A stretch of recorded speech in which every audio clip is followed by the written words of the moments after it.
Okay, welcome back, class. So let's continue our discussion of chapter 40 by discussing how animals keep a constant, stable environment within their bodies. So, our nervous and endocrine system are both related to controlling and coordinating our body. The endocrine system will release hormones or signaling molecules into the bloodstream. Those bloodstreams can travel through the body and may affect one or even more different regions throughout the body. Hormones tend to be relatively slow acting, so it's not going to be just immediate. It's going to take a little bit of time. It's going to be slow acting, but those effects are going to be longer lasting. The nervous system is going to transmit information between specific locations. And while this isn't going to send different types of signals, the way that it determines what kind of signal it sends is by the pathway. So which neurons are being activated. And this is going to be very fast. So here on side A, we have our hormone system, hormones traveling through the blood, and the different types of hormones have different effects on your body. The nervous system sends electrical impulses through the nerves, and what pathways, which nerves are being taken, is going to be controlling what kind of signal you get. Both of these systems are going to work in close coordination with each other to control an animal's body. Animals do live in fluctuating environments, though, so we do need to be able to manage our internal environments either by regulating or by conforming. So, regulator is going to be an animal that uses an internal control mechanism to control internal change during external fluctuation. That's a lot of big words, but what that means is here, this river otter, it keeps a pretty stable body temperature, whether it's in a cooler room. So 10 degrees is a pretty cool day. 30 degrees is a warm day. 40 degrees is a stinking hot day. But this river otter keeps itself pretty stable body temperature. It's a regulator. It has some sort of internal control mechanism to keep its body stable. A conformer is going to allow its internal condition to vary with certain external changes. So that would be like this fish, this largemouth bass, that as the temperature of the water is cooler, its body temperature is cooler. As the temperature of the water goes up, the temperature of its body goes up. It is going to be keeping a body temperature pretty close to its environment. It's a conformer. So some animals are regulators and some animals are conformers. And animals can be regulators in some variables while conforming to others. So just because this is a conformer or a regulator for temperature doesn't mean it's going to be the same for other situations. Homeostasis is the ability to maintain an internal steady state, such as maintaining a constant temperature. And this is going to require some sort of control system. And that is going to be activated by a change in stimulus, which is whatever is being regulated.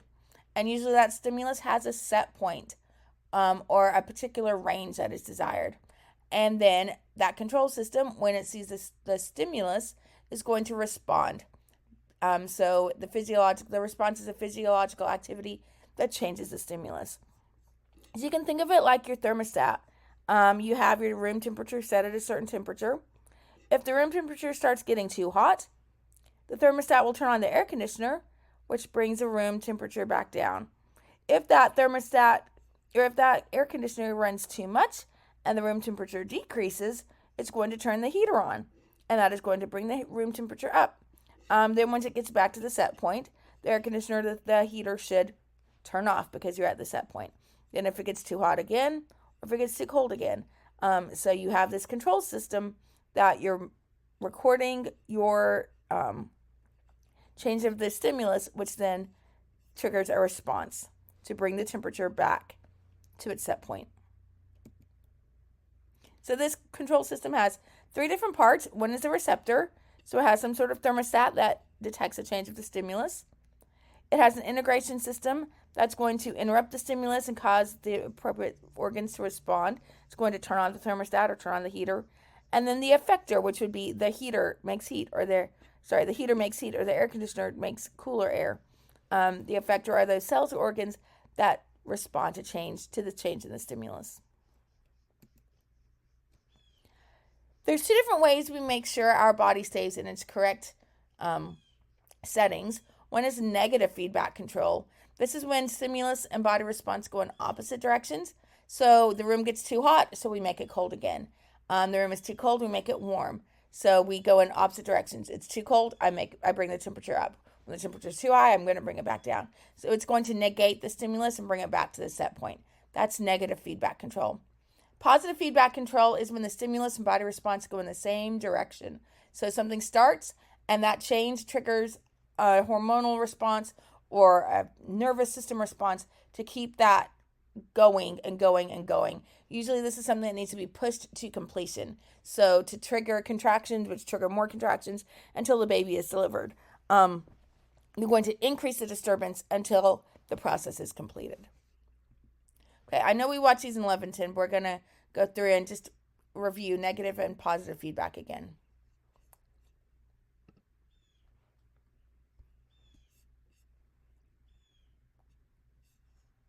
Maybe. Okay, it cannot play. I'll see if I can play those another time then. Let's see if this one will play. No, that one won't play either. Okay, well, I'll see if I can add you a video that has these two clips in it. Otherwise, hopefully you can download it in this file and see if you can get it to play or find it on the Pearson site to play positive and negative feedback. Okay, so when there are alterations in homeostasis, this is when the set points and normal ranges can change with age, or we can show cyclic variations. So in a lot of animals and plants, we have a circadian rhythm. So here, this chart is showing a circadian rhythm of body temperature through a day. So through the evening, the body temperature goes up, then it goes down until the early morning hours, at which time it starts going back up again. So that circadian rhythm is a change in our physiological responses that occur every 24 hours. We also can do what's called acclimatization, and that is when the homeostasis can adjust to changes in the external environment. So you get used to time changes. I think of like in the spring, 50 degrees in March feels really warm, as opposed to 50 degrees in September feels really cold. So you get used to that temperature change in the summer or in the winter. We get used to things. These are temporary changes that happen during our lifetime. Another example would be becoming adapted to changes in altitude. There are people who are able to climb very high mountains and get used to those changes in altitude that can even live at higher altitudes. Whereas maybe you or I, without any preparation, would not be able to just go live on the top of one of these tall mountains. Thermoregulation is when animals maintain an internal temperature within their normal range. And we can be either endothermic or ectothermic. Endothermic animals are going to generate heat by metabolism. These would be things like birds and mammals, that as we are digesting our food, we're also generating heat to keep our bodies warm.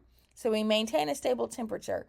Your body temperature should be the same, whether it is winter or summer. It should keep your same core temperature. This is energetically expensive, though, because you're going to be relying on heat from the energy you are consuming. There are ectothermic animals that gain heat from external sources. These would be things like invertebrates, fish, amphibians, non-avian reptiles.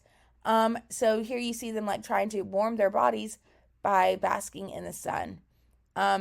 These animals are able to tolerate greater variation in their internal temperature because their temperature is going to be much more closely related to what's going on around them.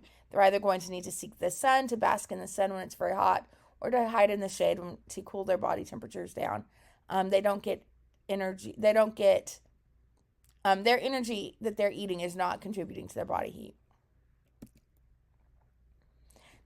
Then we also have organisms. We can group them as poikilotherms and homeotherms. Poikilotherm is an organism whose body temperature varies with its environment, and a homeotherm is a body temperature who is relatively constant. This is very slightly different. Poikilotherms and homeotherms are very slightly different than endothermic and ectothermic animals. So you can be an ectotherm without being a poikilotherm. They're not a fixed relationship, even though they seem kind of similar. And I also want to put in this note, warm-blooded and cold-blooded does not actually mean you have warm temperature of blood or cold temperature of blood. So we're going to avoid those labels because it's kind of misleading.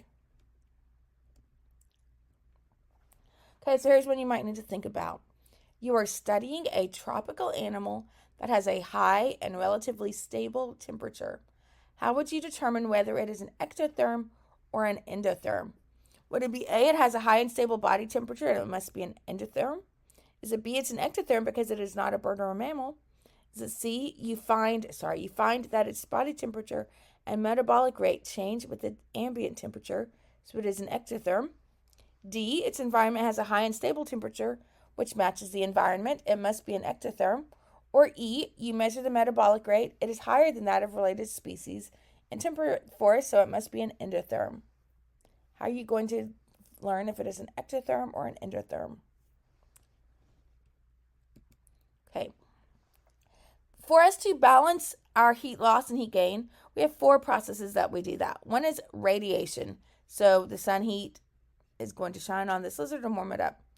One is evaporation. So it may be panting, maybe sweating, that allows water, the hotter water from your body to evaporate. One is convection. That means the breeze is flowing over you, cooling you down. And one is conduction. So you may lay on a cold rock to cool down or a warm rock to heat up. That is conduction coming from the metal or rock or ground below you. Heat regulation in mammals, so not this guy, but in us, in mammals, often involves our integumentary system. That would be your skin, your hair, and your nails. And we have 5 adaptations that help us thermoregulate. One would be insulation. So think of like animals like whales or seals or walruses have a lot of blubber on them to keep them warm. One would be circulatory adaptations. Ooh, like that jackrabbit at the beginning of this chapter that had the ears, and if it was too hot or too cold, its heat would travel differently through its ears.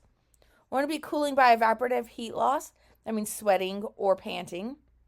Behavioral responses. So this lizard is out basking because it is going to warm itself up. And one would be adjusting its metabolic heat production. Which of the following would increase the rate of heat exchange between an animal and its environment, which would make it lose more heat to its environment or gain more heat from its environment? Would be feathers of fur, vasoconstriction. That means constricting the size of its blood vessels to change how blood is flowing. Would it be C, wind blowing across the body surface, or D, having a blubber or fat layer? Torpor is a physiological state where an animal has decreased activity, decreased metabolism. It allows animals to save energy and also avoiding difficult and dangerous conditions. So here we have a dormouse that is hibernating. This is a type of torpor, a long-term torpor that, while it is unable to access good food or it's not in an environment where it survive, it's going to hibernate through that winter. It allows it to save its energy through the winter and also avoid that difficulty of finding food, keeping itself taken care of. Daily torpor is also exhibited by many small mammals and birds. Seems to be adapted to their feeding patterns. Okay, so please do come back. I'll see if I can find a way to get those videos to play. Otherwise, that is the end of this chapter, y'all. We made it through this one. And next, we're going to start studying our body systems, starting with our digestive system. So get to know our bodies very well. All right, let me know if you have any questions. See you later. Bye.